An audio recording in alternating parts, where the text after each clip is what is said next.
Hey, beautiful people. So I thought I would try my first live video at talking about something that is super passionate to my heart, and that is how women can have a more calm and empowered birth, and things that I can do and help and teach women to have these calm experiences. So I've just been on this incredible YouTubers live kind of conversations and talked and shared about my own free birth. And I thought it'd be really nice just to have a go at coming on live and sharing my top tips, really. And if you're there and you're listening and you're pregnant, you really, really do need to put the work in when you're pregnant. It's not good to have that mentality where I'll just show up on the day and see what happens, because really it's like a marathon. You wouldn't just show up on the day and go and face that massive long run, because your body would not be prepared. It would be painful. It would be really, really uncomfortable. And birth is no different. So you need to make sure you put the work in. And most of it is actually in the mind, just starting to calm the mind, make sure that the body is ready physically, but it's actually the mind that often gets in the way when we're giving birth. Lots of rationalizing, lots of overthinking, worrying, fear. And it's no surprise that we have all this fear in our society around birth, because it's flooded all over the tabloids, all in the films that we watch. There's no surprise that women are having all this trauma, because we're not really taught any differently in school either. So it's a big passion of mine to get women and kids and just all ages really empowered to know that their body is fully capable. If you can switch off this from overthinking things when it comes to the day that you give birth, then the birth will go really, really smoothly. So yeah, the biggest tip I can give really is having consistent, regular techniques that you practice while you're pregnant. So a big thing of mine, being a hypnobirthing teacher, is the calm relaxations. So really, really setting some time every day to do some relaxation, that you can just lie down, you can put your headphones on, and you can listen to someone talking you through how to relax your body. Often this might not come naturally to some women. You know, some of you might do yoga, you might do meditation, but often we need to get guidance and help. And there's some great apps out there like Headspace or Calm. And a lot of these now have pregnancy little areas. So that's great. The world's really changing. So there's so much you can find like on YouTube.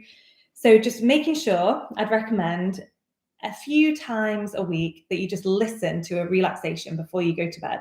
Just put on your MP3 and listen to someone talking you down into this state of relaxation. And what's that doing is it's starting to train your subconscious mind to feel more calm and more relaxed about your upcoming birth experience. So we really are working with the subconscious mind during hypnobirthing or during relaxation.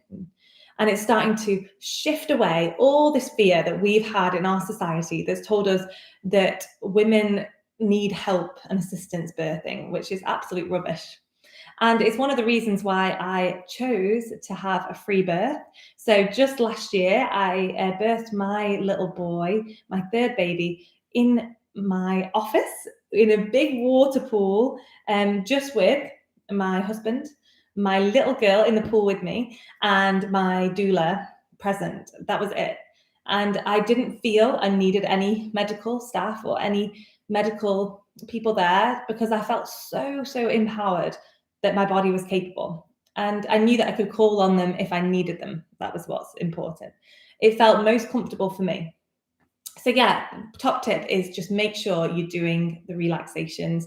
You're downloading Headspace or you're listening to some hypnobirthing calm relaxations. There's loads out there. There's some on Spotify, there's some online, YouTube, all sorts. So getting that work put in on a daily, if possible. I know we're all very busy. Another one is the breath.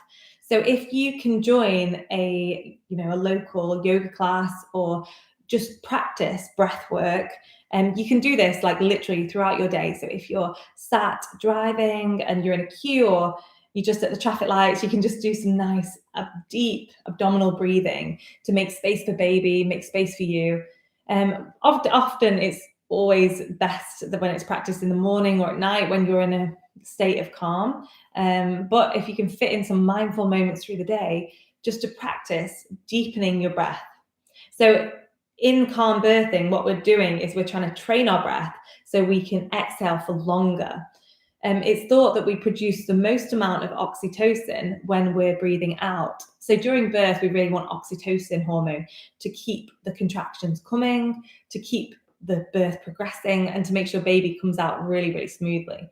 So if you can actually exhale for longer during your birth, none of this tuck your chin in and pant, none of that. You want to exhale deeply and longly. That is going to be what really, really helps you get through the surges, feel calm, and make the body really just flow through the whole birth. So yeah, if you can attend a class, that's good as well, to have someone trained that's teaching you. I'm hopefully going to do a day in September I'm excited about. But what other things? So this all kind of interlinks, but to get baby into optimum positioning, so this will be something that people start to think about maybe in the second, third trimester. Optimal fetal positioning. Now, these things, like I've talked about, like relaxation, visualization, having a regular yoga practice, are really going to help. But actually, it's how you are on the daily. So think about how you sit. How's your posture? Are you driving a car for long periods? Are you sitting on these awful inventions called chairs? It's actually very natural in our society these days that our pelvics are very kind of in a bad positioning, because it's often that we're slumping a lot and we're putting a lot of pressure into our lower back. What I always get to imagine is you have a little flashlight at your belly button that you're shining out. Now, you don't want that to go too high up. You want it to be facing forwards and down.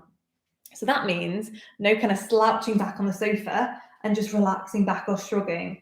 Because what happens is when you do that, the baby's heaviest part is actually their back of the head and their back. So if you're slouching and relaxing in a chair or a sofa, babies naturally, their heaviest part is going to go to your like open space, which is the back, and make that cradle is actually going to create a back-to-back baby, if you can see, because gravity will push their back and their heaviest part to the back of you. Whereas if you're upright and you're open, all the energy will be coming forwards, and you'll actually be making space in the front of the belly for baby, in the front of the womb, for baby to get into a good positioning. And a good positioning is actually really, really good for them to go back, their baby's back at the front, head down, and come to one side, left or right, nearer the end of the pregnancy. So optimal fetal positioning is vital in them last few weeks. So I would actually ban chairs in the house. I would just get a birthing ball that you bounce on all the time.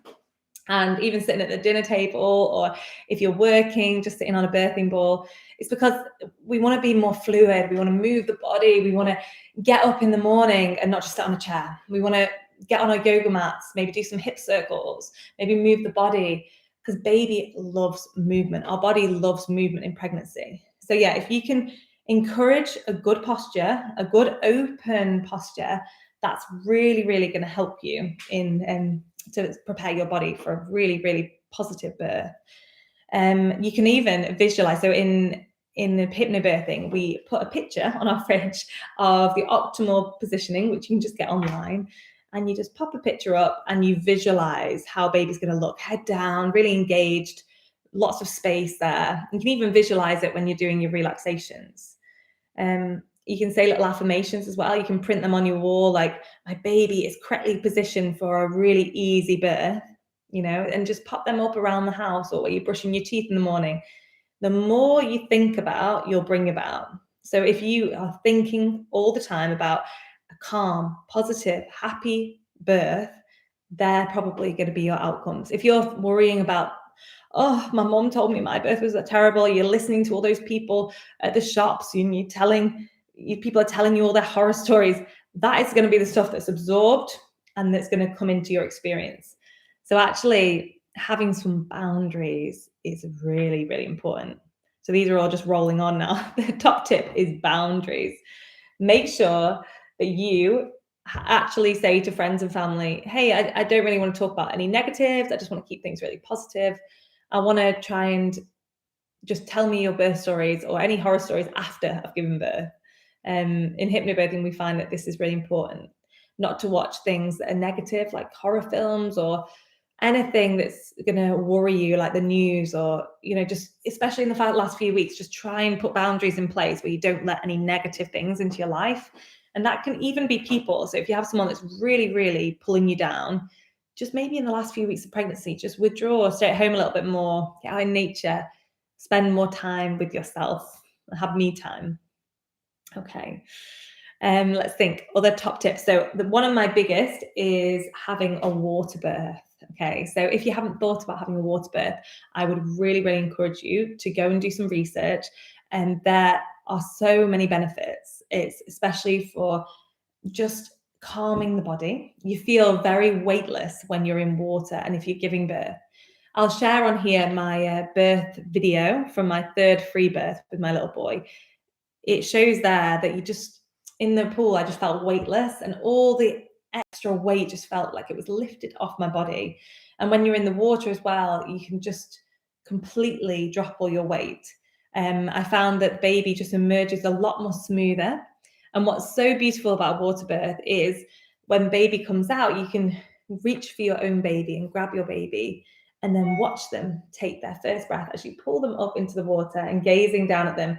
You can bring them out of the water and watch them take their first breath, which is beautiful. So baby will be breathing naturally through the umbilical cord attached to the placenta for the entire pregnancy and during the birth. And even when they're under the water, they can stay there for a couple of minutes because you can watch them just naturally breathing in through the placenta. And then you'll immerse them out of the water and you'll watch them take that first breath, which is just life-changing moment. It's so magical. So I really kind of push the water births and tell people about the benefits of them. So another top tip I would say is, there's only a couple more now.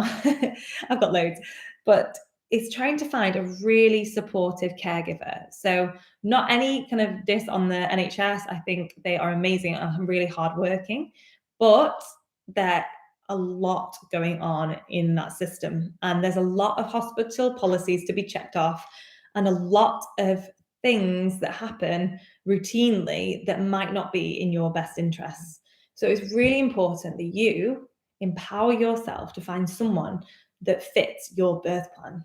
So if you really want this magical home birth with calm lighting and music playing and not many people in the room, and find a doula that can help you, that can set the space up, that can support you and your partner so you're just in this beautiful bubble while they're running around getting everything ready.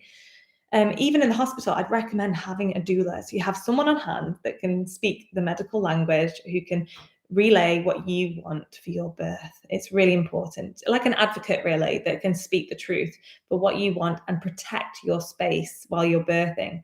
Because the last thing you want to be doing when you're giving birth is talking or rationalizing. So when we're giving birth, we're actually switching off all of that center of the brain. We want to go into the kind of the really old brain. So it's like the more kind of fight or flight responses, which are really in that center of the brain where we just, our hormones, it's like the parasympathetic system where we're relaxed and rested. In the relatively new brain is where we kind of rationalize decision making. We want to switch all of that off. We want to try and just be in that, like, evolutionary history, that kind of really, that links us to other mammals. That's part of the brain where we just really go with the flow and we're intuitive, our intuitive self in the limbic brain. Okay. And you'll see this in other mammals. Other mammals just so smoothly just birth, like sheep and dogs or any other animal. They go off often at night, they could go away into a dark place. Maybe sheep would go out to the edge of the field where they're alone and they can just gaze up to the stars and they can birth their babies in privacy. So a big one, which one of my favorite doctors, Dr. Sarah Buckley, said to me was, you always want to birth being private, safe, and unobserved. So if you can tick all them boxes, you've already set yourself up for a good birth. As the biggest thing at our birth that we don't want is any adrenaline. So if you think if you're in a fight or flight response and you are suddenly like, oh, I feel anxious, I've walked into this busy hospital, the bright lights, then that is going to set you up to adrenaline. And your whole body, what happens when we're like ready to fight? When, say, if a tiger walked into the room, all of our blood flow comes away from the uterus and goes to the arms and legs, ready to fight. So that's obviously not very good at birth, because your uterus needs the blood flow to make the contractions happen.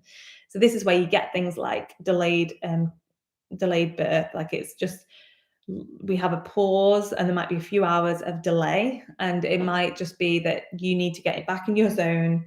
Because this is the thing, when adrenaline hits in, you can easily get back into a calm space. You just need to recognize it's happened. There's a bit of fear in the room. Take yourself, get your nice calm music on, get the candles lit, get into a calm space with some calm music.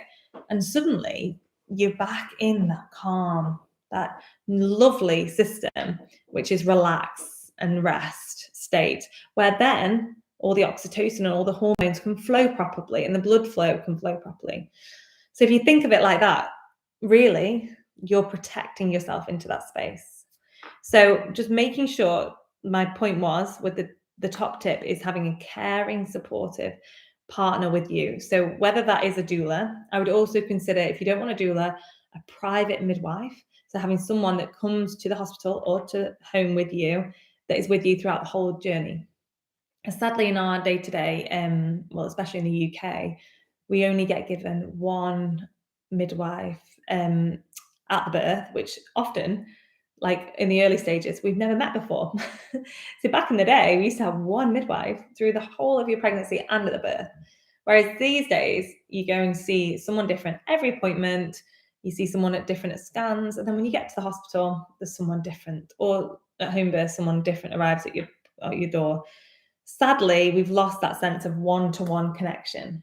And yeah, so it's very important to pay more to get better outcomes. So often people think, oh, it's quite expensive to get a doula or a private midwife. Well, I would say put that holiday on hold and put all that money into your birth, because it's going to be the most important day of your entire life, and it's worth investing in, and you really, really need to put the work in and the investment. Okay. Right, so we're getting to the last ones now. So let's see.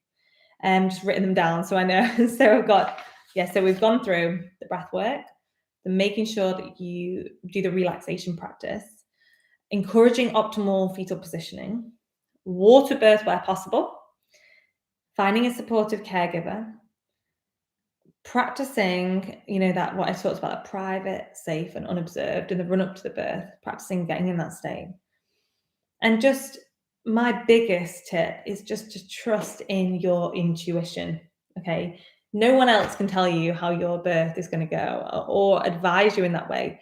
You're the mother, you're going to know what your body needs. So even in the last few weeks, just trusting in your body that everything is okay. There's no rush, due dates are only 4% accurate. Trusting in your body to know when the right time is to birth your baby. Trusting in your baby also, just to know when nature will let it happen. For me, I was 42 weeks when I went into labor with my third. Absolutely incredible birth, no issues. So it just shows you that, due dates these days are very inaccurate. It's a one size fits all model that often it doesn't consider different women and different cycles. So I would be very cautious to set that due date in stone that that's when you're going to give birth, because often it's 2 weeks or 3 weeks aside. And trusting in your intuition through the entire birth process is really going to help you. So if ever anything comes up during the birth where you're, fearful, or someone's told you might need some intervention, just remember there's always time. You can say, can I have about 10 minutes, and take yourself off and just go into a state of calm and just feel in your heart, what is your body telling you? Often I always say to women, just ask for a little bit longer. Maybe could we just have 20 minutes just to have some cuddle time, connection time with my partner? Because often if there's an interruption in the birth, often it's because fear's around. And if you can get yourself in a calm, relaxed state, with the oxytocin flowing, the love hormone, just having some connection with your partner or him giving you a massage or whoever's there, your doula, that will often trigger you to get back in the state of, and then in the zone of birthing, in that primal zone. So just considering that, just listening to what tells you, your heart tells you. And I think with all of that, that is going to really, really line you up for a positive birth.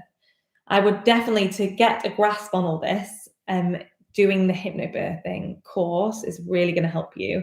I'm hoping now I'm going to get back on posting more on here so I can have more resources to share on here. And I'll be sharing my birth story as well on here. But yeah, if you haven't followed me already, I'm on Instagram at April Dawn Wild. So you can follow me on there and I'll be posting a lot of things. And I've got my birth community page at the birth community as well. So I hope you've enjoyed these top tips, just a little snippet from a positive birth group that I led last night. I got really inspired just to come on and share with you beautiful women. So I hope you have a lovely day and I'll speak soon. Bye, guys.